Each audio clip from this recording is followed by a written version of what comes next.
guys. ഇന്നത്തെ ഞങ്ങളുടെ video എന്ന് പറയുന്നത് മീൽ പ്രെപ്പ് ആട്ടോ. നമ്മൾക്ക് ഒരു കുറച്ച് ഐറ്റംസ് ഉണ്ട്, അത് വെച്ചിട്ട് ഒരു 5 ഐറ്റം എങ്കിലും ഉണ്ടാക്കാനാണ് ഞങ്ങൾ ഏകദേശം പ്ലാൻ ചെയ്യുന്നത്. ഞങ്ങളുടെ ഉള്ള സാധനങ്ങൾ ഞങ്ങൾ കാണിച്ചു തരാം. ഇത് ആസ്പ്രാഗസ് ഉണ്ട്. ഇത് ചിലപ്പോൾ ഫുൾ പാക്കറ്റ് എടുക്കില്ലായിരിക്കും, ഏകദേശം ഒരു പകുതി പാക്കറ്റ് എടുക്കുള്ളൂ. പിന്നെ നമ്മുടെ ക്യാപ്സിക്കം ഉണ്ട്, ക്യാരറ്റ് ഉണ്ട്, പിന്നെ ഉരുളക്കിഴങ്ങ് ഇരിക്കുന്നുണ്ട്. ഇത്രയും സാധനങ്ങളാണ് ഇപ്പോൾ ഉള്ളത്. അപ്പം ഇതൊക്കെ അങ്ങോട്ടും ഇങ്ങോട്ടൊക്കെ മിക്സ് ചെയ്തിട്ട് കുറച്ച് മെഴുക്ക് പുരട്ടി, തോരൻ അങ്ങനെയൊക്കെ ഉണ്ടാക്കുക എന്നുള്ളതാണ് ഒരു പ്ലാൻ എന്ന് പറയുന്നത്. കാരണം അടുത്ത ആഴ്ച എന്ന് പറയുന്നത് കുറച്ച് തിരക്കുള്ള ദിവസങ്ങളാണ്. 1-2 അപ്പോയിന്റ്മെന്റ്സ് ഉണ്ട്, പിന്നെ കുറച്ച് ബലൂൺ ഓർഡറുകളുണ്ട്. അപ്പൊ അതുകൊണ്ട് ഒരു മിനിറ്റ് അമ്മ പറയട്ടെ പ്ലീസ്. അപ്പൊ അതുകൊണ്ട് കുറച്ച് തിരക്കുള്ള ദിവസമാണ്. അപ്പൊ ഇൻ കേസ് ഇനി എന്തെങ്കിലും മെയിൻ കറി ഉണ്ടാക്കാൻ പറ്റിയില്ല എന്നുണ്ടെങ്കിൽ തോരനും പിന്നെ വല്ല മോരുകറിയും കൂടെ സൈഡിൽ ഉണ്ടാക്കി കഴിഞ്ഞാൽ പിന്നെ അച്ചാറുണ്ട്, അതങ്ങ് പോയിക്കോളും. അപ്പൊ അതുകൊണ്ടാണ് ഇന്ന് മീൽ പ്രെപ്പ് ചെയ്തു വെക്കുന്നത്. ഇത് ഏകദേശം ഒരു 5 ഐറ്റം ഉണ്ടാക്കി കഴിഞ്ഞാൽ ഒരു 2-3 വീക്സ് ഒക്കെ പോവും ഏകദേശം. അപ്പോൾ അതുകൊണ്ട് അതാണ് ഇപ്പം നമ്മൾ ചെയ്യാൻ പോകുന്നത്. ക്യാരറ്റ് ചെയ്യാൻ പോകുന്നത് പീൽ ചെയ്തിട്ട് കുറച്ച് ഗ്രേറ്റ് ചെയ്തെടുക്കുന്നുണ്ട്, പിന്നെ കുറച്ച് ഭയങ്കര തിന്നായിട്ട് അരിഞ്ഞെടുക്കുന്നുണ്ട്. ഒരു നമ്മൾ അച്ചാറിനൊക്കെ ഇടുന്ന ഒരു പരുവത്തിനകത്ത്. പിന്നെ ക്യാപ്സിക്കം ആണെന്നുണ്ടെങ്കിൽ നമ്മൾ നല്ല ക്യൂബ് പോലെ ഭയങ്കര ചെറുതായിട്ട് അരിഞ്ഞെടുക്കുന്നത് തിന്നാൻ പറ്റും. പിന്നെ ആസ്പ്രാഗസ് ആണെന്നുണ്ടെങ്കിൽ ആ ഒറ്റ രീതിയിൽ അരിയുന്നുള്ളൂ, നല്ല തിന്നായിട്ട് വട്ടം. പിന്നെ ഇതിന്റെ കൂടെ അതന്നെ വിക്കതിന്റെയും കൂടെ ഗ്രേറ്റഡ് തേങ്ങ ആയിരിക്കും ഇടാൻ പോകുന്നത്. അതില്ലാതെ 1-2 ഐറ്റംസ് ഉണ്ടാക്കുന്നുണ്ട്. അപ്പൊ നമുക്ക് സ്റ്റാർട്ട് ചെയ്യാം. നമ്മൾ ആദ്യം സ്റ്റാർട്ട് ചെയ്യുന്ന ക്യാരറ്റിൽ നിന്നാണ്. പറഞ്ഞ പോലെ ക്യാരറ്റ് കുറച്ച് ഗ്രേറ്റ് ചെയ്യുന്നുണ്ട്, ബാക്കി കുറച്ച് നമ്മൾ തിന്നായിട്ട് അരിഞ്ഞെടുക്കുന്നുണ്ട്. തിന്നായിട്ട് അരിഞ്ഞത് വൈറ്റ് പൊട്ടറ്റോന്റെ കൂടെ നമ്മൾ കുറച്ച് ചില്ലി ഫ്ലേക്സ് ഇട്ടിട്ട് ചെയ്തെടുക്കുന്നുണ്ട്. പിന്നെ ക്യാരറ്റും ക്യാപ്സിക്കും കൂടെ ഞാൻ ഒരു കോംബോ ട്രൈ ചെയ്ത് നോക്കാമെന്ന് വിചാരിക്കുന്നുണ്ട്. ആൻഡ് സെയിം തന്നെ ക്യാരറ്റും ആസ്പ്രാഗസും വെച്ചിട്ട് ഒരു കോംബോ ട്രൈ ചെയ്യാമെന്ന് വിചാരിക്കുന്നുണ്ട്. അപ്പം ഇതൊക്കെയാണ് ഏകദേശം ഒരു ഐഡിയ എന്ന് പറയുന്നത്. പിന്നെ അരിഞ്ഞിട്ട് എത്ര ക്വാണ്ടിറ്റി എന്നുള്ളതൊക്കെയും ഞാൻ അരിഞ്ഞു കഴിയുമ്പോൾ ഏകദേശം നോക്കുന്നേ ഉള്ളൂ, കാണുന്നതിൻ്റെ അനുസരിച്ച്. അല്ലാതെ ഇത്ര 2 മേ ബി മതിയായിരിക്കും ഓരോ കോമ്പിനേഷനും വേണ്ടി. അപ്പം നമുക്ക് സ്റ്റാർട്ട് ചെയ്യാം. നമ്മൾ പ്രെപ്പ് ചെയ്തിട്ട് ഈ ഐറ്റംസ് എല്ലാം ഉണ്ടാക്കിയിട്ട് നമ്മൾ ഫ്രീസ് ചെയ്യുന്നില്ല, ഫ്രിഡ്ജിൽ തന്നെയാണ് വെക്കുന്നത്. എല്ലാ പ്രാവശ്യവും അങ്ങനെ തന്നെ ഞാൻ ചെയ്യാറ്. ഒരു 3 വീക്സ് ഒക്കെ വരെ അത്യാവശ്യം വലിയ കുഴപ്പമില്ലാതെ നമ്മൾ ഫ്രിഡ്ജിനകത്ത് ഇരിക്കും, ചീത്തയൊന്നും ആവില്ല. പിന്നെ എന്തായാലും നമ്മളത് കഴിക്കാൻ എടുക്കുന്ന സമയത്ത് ചൂടാക്കിയിട്ട് എടുക്കുന്നത്, മൈക്രോവേവ് ചെയ്തിട്ട് എടുക്കുന്നത്. അപ്പം അതുകൊണ്ട് ഇതുവരെ കംപ്ലൈൻറ്റോ അല്ലെങ്കിൽ കേടായി പോയിട്ടൊന്നുമില്ല. ഫ്രീസ് ചെയ്യാനും കുഴപ്പമില്ല, ഫ്രീസ് ചെയ്ത് കഴിഞ്ഞാൽ. പക്ഷേ ഫ്രീസ് ചെയ്യുമ്പോഴാണെങ്കിലും നമ്മൾ തലേ ദിവസം എന്തായാലും ഫ്രീസറിൽ നിന്ന് ഫ്രിഡ്ജിലേക്ക് മാറ്റി വെച്ചിട്ട് കഴിക്കുന്ന സമയത്ത് വീണ്ടും അതിനെ നമ്മൾ മൈക്രോവേവ് ചെയ്തെടുത്തിട്ട് തന്നെയാണ് ചെയ്യുന്നത്. അപ്പോൾ ഫ്രിഡ്ജിൽ വെച്ചാൽ ചീത്ത ആവില്ല എന്നുണ്ടെങ്കിൽ ഫ്രീസ് ചെയ്യേണ്ട ആവശ്യമില്ല. മീറ്റ് ഐറ്റംസ് ഒക്കെ ആണെന്നുണ്ടെങ്കിൽ കുറച്ചുകൂടി ഫ്രീസ് ചെയ്യുന്നതാണ് പ്രിഫർ ചെയ്യുന്നത് ഫ്രിഡ്ജിൽ വെക്കുന്നതിനേക്കാളും. പക്ഷേ വെജിറ്റബിൾസ്, തോരൻസ് അങ്ങനത്തെ ഐറ്റംസ് ഒക്കെ ആണെന്നുണ്ടെങ്കിൽ ഫ്രീസ് ചെയ്യുന്നതിനേക്കാളും ഫ്രിഡ്ജിൽ വെക്കുകയാണെങ്കിൽ, കണ്ടെയ്നേഴ്സ് ഉണ്ട് എന്നുണ്ടെങ്കിൽ ഫ്രിഡ്ജിൽ വെക്കുകയാണെങ്കിലും കുഴപ്പമില്ല, നല്ല സേഫ് ആയിട്ട് ഇരുന്നോളും. അപ്പം എൻ്റെ ഞാൻ യൂസ് ചെയ്യുന്ന കണ്ടെയ്നറുകൾ എന്ന് പറയുന്നത് ഞാൻ അതിന് വേണ്ടി സ്റ്റോറേജിന് വേണ്ടി മേടിച്ചതൊന്നുമല്ല. നമ്മളിവിടെ എന്തെങ്കിലും മേടിക്കുമ്പോൾ കിട്ടുന്ന പ്ലാസ്റ്റിക് കണ്ടെയ്നേഴ്സ് ഉണ്ട്, ടപ്പർവെയർ ഉണ്ട് കുറച്ച്, അത് ഞാൻ മേടിച്ചതാണ് ഒരു സെറ്റായിട്ട്. പക്ഷേ അതല്ലാതെ ഞാൻ കൂടുതലും യൂസ് ചെയ്യുന്ന കണ്ടെയ്നറുകൾ എന്ന് പറയുന്നത് ഞാൻ കാണിച്ചു തരാം. അത് നമ്മൾ എന്തെങ്കിലും പുറത്തുനിന്ന് ഫുഡൊക്കെ എന്തെങ്കിലുമൊക്കെ മേടിക്കുന്ന സമയത്ത് അത് പാക്ക് ചെയ്ത് നമുക്ക് കിട്ടുന്ന വൈറ്റ് കണ്ടെയ്നേഴ്സ് ഉണ്ട്. അത് ആക്ച്വലി ചൂട് നമുക്ക് ഐറ്റംസ് വെക്കുന്നതിന് കുഴപ്പമില്ല. പിന്നെ ഇത് ഉണ്ടാക്കി കഴിഞ്ഞിട്ടാണെങ്കിലും അങ്ങനെ തന്നെ ചൂടോട് കൂടിയിട്ടല്ല ഇത് ഫ്രിഡ്ജിലോട്ട് കയറ്റുന്നത്, അത് പ്രത്യേകം ശ്രദ്ധിക്കാം. ഒരു ഉണ്ടാക്കി കഴിഞ്ഞ് നമുക്കൊരു 1 മണിക്കൂറൊക്കെ കഴിയുമ്പോഴേക്കും അതിൻ്റെ ചൂടൊക്കെ ശരിക്കും പോവും. അപ്പോൾ ആ തണുത്ത് കഴിയുമ്പോഴാണ് ഞാൻ കണ്ടെയ്നറിലേക്ക് ഇടുന്നത്, എന്നിട്ടാണ് ഫ്രിഡ്ജിലേക്ക് അടച്ചെടുത്ത് വെക്കുന്നത്. അപ്പോൾ ചൂടോടെ എടുത്ത് വെച്ച് കഴിഞ്ഞാൽ അതിൻ്റെ ആവി വെള്ളമൊക്കെ വീണ് പെട്ടെന്ന് വളിക്കാനും ചീത്തയാവാനുള്ളൊരു ചാൻസ് ഉണ്ട്. അപ്പോൾ അതും കൂടി ഒന്ന് ശ്രദ്ധിച്ചാൽ മതി. അങ്ങനെ അപ്പോൾ നമ്മൾ ക്യാരറ്റിൽ നിന്നാണ് ഇപ്പോൾ തുടങ്ങിയത്. ഇപ്പം ഞങ്ങൾ എടുത്തേക്കുന്നത് 5 ക്യാരറ്റ്, ഏകദേശം ഒരു മീഡിയം സൈസ് 5 ക്യാരറ്റ് എടുത്തിട്ടുണ്ട്. അതിനകത്ത് 2 ഞാനിപ്പോൾ അരിയാൻ പോവാം, ബാക്കി നമുക്ക് ഗ്രേറ്റ് ചെയ്യാന്നുള്ളതാണ് ഞാൻ വിചാരിക്കുന്നത്. സോറി 6 ക്യാരറ്റ് എടുത്തിട്ടുണ്ട്. 6 ക്യാരറ്റിനകത്ത് എന്തൊക്കെ എങ്ങനെയൊക്കെ വരും എന്നുള്ളത് നമുക്ക് നോക്കാം. ക്യാരറ്റ് മോയില തിന്നുന്നേ? ആഹാ. പിന്നെ മീൽ പ്രിപ്പ് കൂടുതലും ചെയ്യുന്ന ദിവസങ്ങൾ എന്ന് പറയുന്നത് ഞങ്ങൾക്കൊരു പ്രത്യേകതയുണ്ട്. ഓഫ്കോഴ്സ് അത് എന്തെങ്കിലും നെക്സ്റ്റ് വീക്ക് കൂടുതൽ തിരക്ക് അങ്ങനെയൊക്കെ ഉള്ളപ്പോഴാണ് കൂടുതലും ചെയ്യാറുള്ളൂ. ആൻഡ് വേറൊരു കാര്യം എന്ന് പറയുന്നത് നമ്മൾ ഗാർബേജ് കെട്ടുന്നൊരു ദിവസമുണ്ട്. വീക്ക്ലി ഒരു 3 days എങ്കിലും നമ്മൾ ഗാർബേജ് കെട്ടിക്കളയാറുണ്ട്. ആ വേസ്റ്റ് കെട്ടി കൊണ്ടുപോകുന്ന ദിവസമാണ് നമ്മൾ കൂടുതലും ചെയ്യുന്നത്. കാരണം ഇതെല്ലാം ക്ലീൻ ചെയ്ത് പീൽ ചെയ്ത് വരുമ്പോൾ അത്യാവശ്യം നന്നായിട്ട് വേസ്റ്റ് ഉണ്ടാവേ. അപ്പൊ നമ്മൾ ഓൾറെഡി വേസ്റ്റ് കളഞ്ഞിട്ട് പിന്നെ ഇത് ചെയ്യാൻ നിന്ന് കഴിഞ്ഞാൽ ഇത് തന്നെ പിന്നെ പകുതിയോളാവും. അപ്പൊ അതുകൊണ്ട് അതും കൂടെ ഞാൻ നോക്കാറുണ്ട് കേട്ടോ. അപ്പൊ അത്രയും വേസ്റ്റ് ഇതിന്റെ അതിനകത്ത് പോയി കിട്ടിക്കോളും എന്നാണ് ഞാൻ ചിന്തിക്കുന്നത്. അപ്പൊ അങ്ങനെ. അപ്പൊ ഇന്ന് ഞങ്ങളുടെ ഗാർബേജ് കിട്ടുന്ന ദിവസമാണ്. ഞങ്ങളിവിടെ കവർ, വലിയ കവർ വെച്ചിട്ടുണ്ട്. അപ്പോൾ അതിനകത്തും ഇതെല്ലാം കൂടി അങ്ങ് പോയിക്കോളും. അപ്പൊ ഇപ്പൊ ഏകദേശം 1 മണിക്കൂർ കഴിഞ്ഞിട്ടുണ്ട്. 12:30 ഞാൻ ഏകദേശം തുടങ്ങുന്നത്. ഇപ്പോൾ സമയം 1:30. 1 മണിക്കൂർ കൊണ്ട് എൻ്റെ അരിയൽ പരിപാടികളെല്ലാം കഴിഞ്ഞു. അതിനിടയ്ക്ക് ഞങ്ങളുടെ ഏബലൂട്ടൻ എഴുന്നേറ്റു. ഏബലിന് ആദംകുട്ടൻ പാല് കൊടുത്തിട്ടിരിക്കുന്നു. ഇത് ഫസ്റ്റ് ഇതെന്ന് പറയുന്നത് ഞാൻ മറ്റേ യെല്ലോ ക്യാപ്സിക്കം 1 എടുത്തു, 2 ക്യാരറ്റ് എടുത്തു. ക്യാരറ്റ് ഞാൻ തിന്നായിട്ട് ഇതുപോലെ അരിഞ്ഞേക്കുവാണ്. ഇതാണ് 1 ഞാൻ ചെയ്യാൻ ഉദ്ദേശിക്കുന്നത്. പിന്നെ രണ്ടാമത്തേന്ന് പറയുന്നത് ക്യാരറ്റ് അതുപോലെ തന്നെ തിന്നായിട്ട് അരിഞ്ഞിട്ട് നമ്മുടെ വെള്ള പൊട്ടറ്റോയും കൂടെ ഇങ്ങനെ അരിഞ്ഞെടുത്തു. പിന്നെ ഒരു കോമ്പിനേഷൻ എടുത്തേക്കുന്നത് ആസ്പ്രാഗസ് ചെറുതായിട്ട് അരിഞ്ഞിട്ടുണ്ട്. അതുപോലെ നമ്മുടെ ക്യാരറ്റ് ഗ്രേറ്റ് ചെയ്ത് എടുത്തതാണ്. ഇത് ഇതുവരെ ട്രൈ ചെയ്തിട്ടില്ല, അത് ഫസ്റ്റ് ടൈമാണ്. സാരില്ല. പിന്നെ 1 എന്ന് പറയുന്നത് ആസ്പ്രാഗസ് തന്നെ എടുത്തേക്കുന്നതാണ്. ഇത്രയാണ് 4 ഇപ്പം ഞാൻ റെഡിയാക്കി വെച്ചേക്കുന്നത്. ഇനി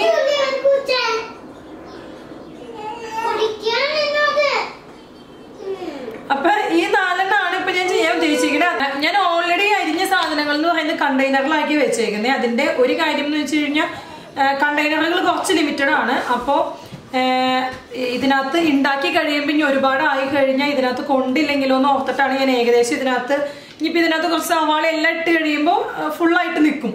പിന്നെ ഇത് ഇച്ചിരി ഒതുങ്ങും, എന്നാൽ പോലും ഏകദേശം ഈ 3/4 ഇതോളം തന്നെ നിൽക്കും. അപ്പൊ ആ അളവും കൂടി അറിയാൻ വേണ്ടിയിട്ടാണ് അരിഞ്ഞതും ഞാൻ ഇതിനകത്തേക്ക് തന്നെ ആക്കി വെച്ചത്.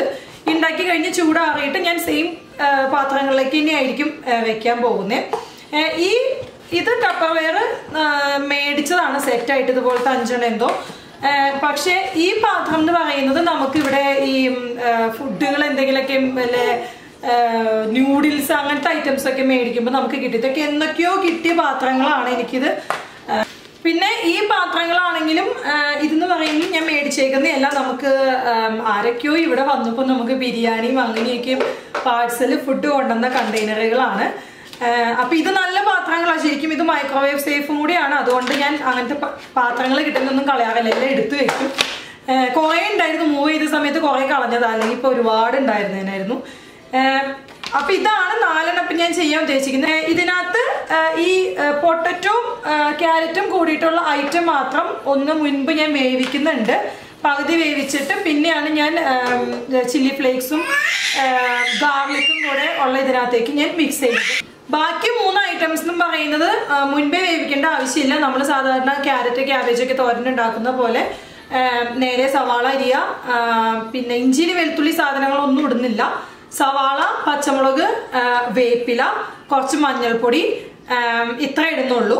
ഇതിനകത്ത് ഈ ആസ്പ്രാഗസ് തന്നെ ഉള്ളതിനകത്തേക്കും പിന്നെ ക്യാരറ്റും ആസ്പ്രാഗസും കൂടി ഉള്ളതിനകത്തേക്കും ഞാൻ കുറച്ച് തേങ്ങയുടെ ചിരകിയ തേങ്ങ ഇടുന്നുണ്ട്. ഫ്രഷ് അല്ല, ഡ്രൈഡ് ആണ് ഇടുന്നത്, അത് ഇടുന്നുണ്ട്. പക്ഷെ ഇതിനകത്തേക്ക് അങ്ങനെ ഒന്നും ഇടുന്നില്ല, ഇത് ചുമ്മാ വെറുതെ വാട്ടി അങ്ങനെ എടുക്കുവാണ്. അപ്പൊ ഇത്രയാണ് പരിപാടികൾ. ഇനി നമുക്ക് ചെയ്യാം.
ശേഷം എൻ്റെ എല്ലാം ഉണ്ടാക്കി തീർന്നു.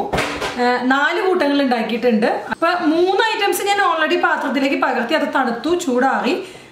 ഒരു ഐറ്റം ഇപ്പോഴും ചൂടാണ് ലാസ്റ്റ് ഉണ്ടാക്കിയത്. അപ്പോൾ അത് മാത്രം ഞാൻ പാത്രത്തിൽ വെച്ചിട്ടുണ്ട്. അപ്പോൾ ഞാനതൊന്ന് ഐറ്റംസ് ഒക്കെ ഒന്ന് കാണിച്ചു തരാം. അപ്പോൾ ഇത് നമ്മുടെ ക്യാരറ്റും പൊട്ടറ്റും കൂടിയിട്ടുള്ള ഐറ്റമാണ്.